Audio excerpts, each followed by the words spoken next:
Every fall, students prepare for the start of a new school year, but this back-to-school season is different than any in recent memory. Complex is linked up with 3 students to hear their stories and help them adjust during this uncertain time. One of these students is Shelby, a theater arts and Spanish language double major who is heading into her senior year at Spelman College.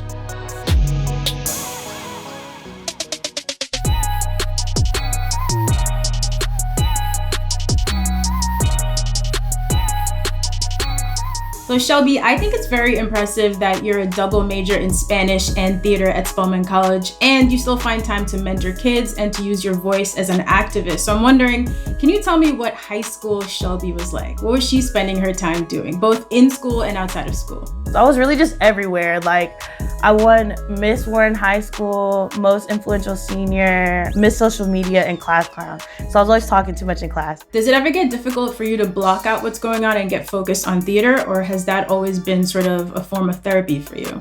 I would definitely say a form of therapy, something that inspires me to keep going. What do I want? I want to get an Oscar, I want to get an Emmy, but all the time we see these Black artists being snubbed for these kind of things. Am I going to be okay going into an industry where I can continuously be belittled and put down, especially as a Black woman? Can you tell me a little bit more about your traveling play, Hands Up? Because it seems like that gave you an opportunity to address what we're dealing with as a country, right? Police brutality, and also get reactions from people in real time, which a lot of us can't at the moment. So what was that like?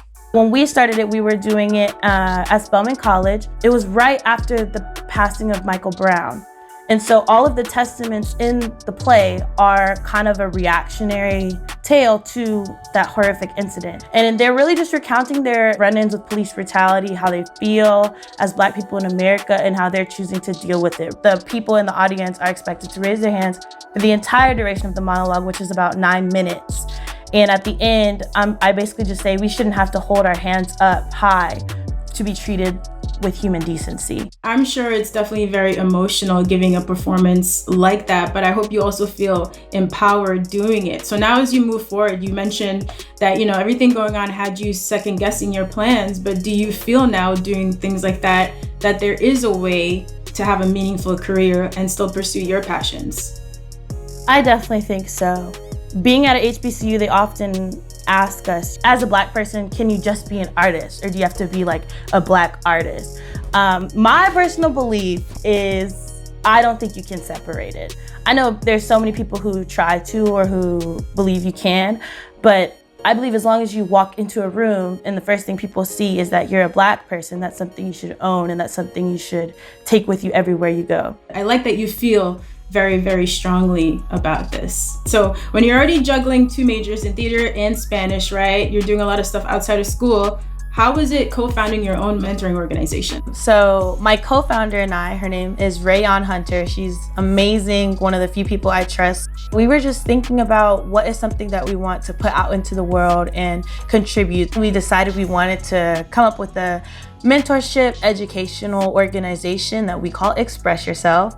And it's where we plan to go to a local middle school, Brown Middle School. They had just lost their artistic program. We started just going bi-weekly and teaching the children, it's okay to open up, it's okay to express yourself, it's okay to be yourself and use art as a form of expression. It's really cool that you spend so much time, trying to give back to your community, mentoring kids, but, it's also important to take care of you. As you said, this fall coming up is graduation time. Senior year is a big year, right? You're thinking forward for jobs, going to grad school. So how does remote learning work in terms of being a theater major?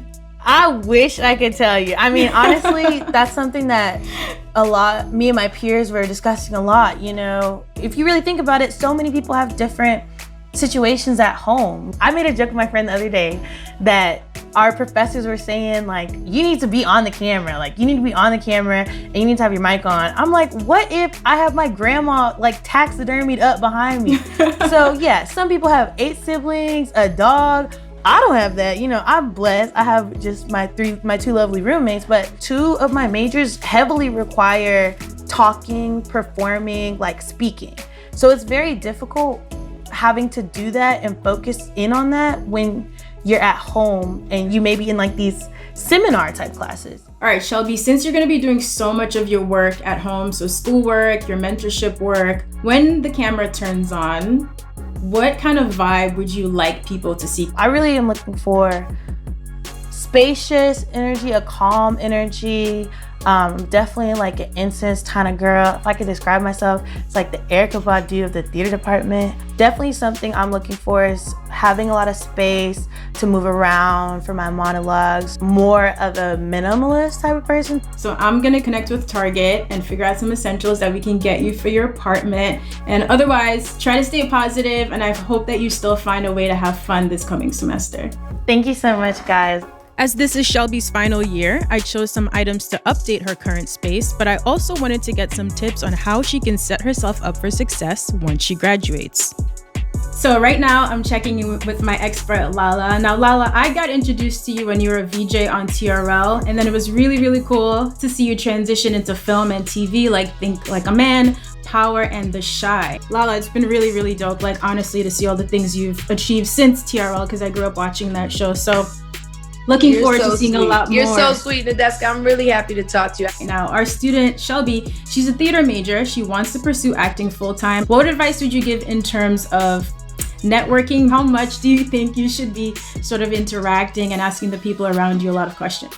I think people really take to someone who's eager and wants to learn and, is ready to show up for the job, so to speak. So I think persistence is key, but not to the point where you become overbearing and annoying. What about auditions? Auditions sound a little bit nerve-wracking. Shelby does have a lot of experience being on stage, but what advice would you give for nailing an audition? Create the environment that you want and really try to be as comfortable as possible, because if you don't do everything right, that doesn't matter. People can spot that thing that you have, that something that's like, maybe she fumbled some lines, or maybe she didn't have the room set up in her mind the way we wanted to, but we could just tell she's got something. So I wouldn't overthink an audition. Just bring your authentic self, bring the work you did on that character to the audition. Last question for you. It's obviously not easy being a woman of color in the entertainment industry. Our voices are not amplified like they should be. And for Shelby, using her platform and her voice to speak about social issues is very, very important. So I'm wondering if you could give her some advice on just A, navigating the industry as a woman of color, and B, maybe some ways that she could continue to use her voice. Well, I would definitely tell Shelby, continue to be unapologetically you. Be who you are 24 hours a day, 365. Be who you are. People can see when you're genuine, when you're speaking about issues that matter to you, and people respect that. It's a beautiful thing to be able to use your voice and feel like you're using it to help somebody's life, to bring awareness, to amplify somebody's voice. So I would tell Shelby, absolutely continue doing that, and don't apologize for who you are. Those who get it, they're gonna rock with you, and those who don't, you didn't need them anyway. Look at this! Taking Lala's lead, I got Shelby some essential recording equipment to ensure that she's technologically able to let her natural self flourish in her classes and audition tapes.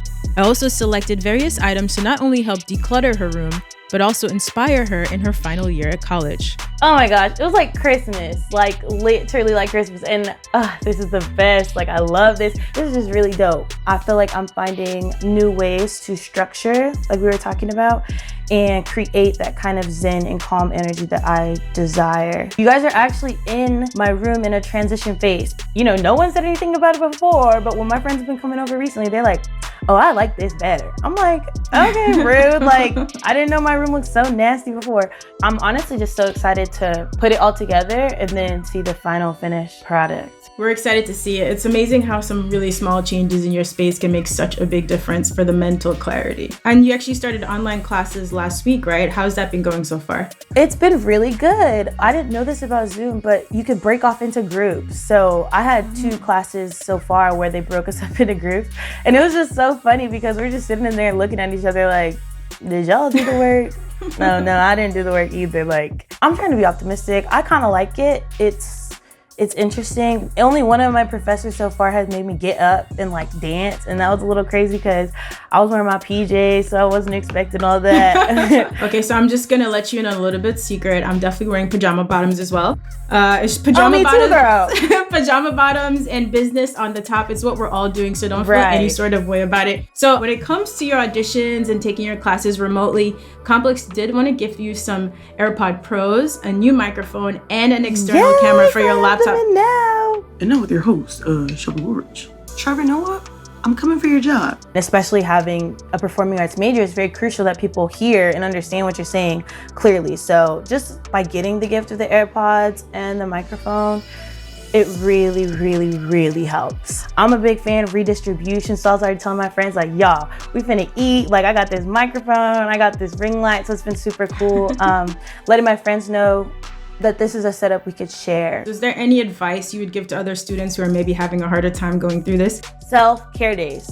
That's what I would say. That's the biggest thing. Like, just honestly, self-care days. And then one thing that I love about college is the breaks in between each class. So what I've been doing to kind of stay on top of things is immediately after a class, I just write down the things I need to do, and the things that I know I can just knock out and it won't be too stressful, I do those first. So you have a nice little structure going, and you make a good point. Self-care, very, very, very important. So anything else you're looking forward to coming up this semester? In one of my acting classes, I spoke to my professor about getting a group together so we could all train for graduate school together.